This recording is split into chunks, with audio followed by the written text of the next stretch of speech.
I remember when I was in like 8th grade, Kaylee would have been in 2nd or 3rd grade. We were playing out in the yard, and we had our dog, and the dog had the leash on. We were playing with it.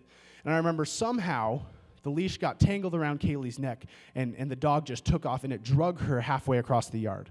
Now, if this was me now, I would kind of laugh and point. But what I did then in my 8th grade mind, I dropped to my knees, and I literally just started weeping because I thought I had just watched my sister die. I knew enough about necks that I know if you break it, bad things happen, and that translated to death. And I'm like, I just watched my sister break her neck. And I remember, it probably wasn't the best thing. I didn't run and check. She just laid there, and I just remember I fell on my knees and put my head in my hands, and I just cried until my dad came out. And I just wept because I thought I had just watched my sister die right in front of my eyes. And that was in my 8th grade head because I thought that this equaled death. I thought that the neck was so fragile, but our bones are so strong, and it has to be broken in the right spot. But I, for all intents and purposes, thought that I had just watched my sister die because I thought she got strangled or broke her neck.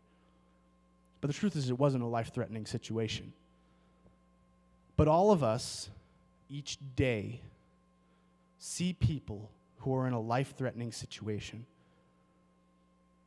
who are not saved, who are not Christians, who won't just die, but will die forever, who will spend an eternity away from God, who will spend an eternity in torment. And how many of you guys have wept because of that? How many of you guys who have even been moved by that? In my cognitive adult life, I remember crying only once out of sadness. It was at the end of Pay It Forward.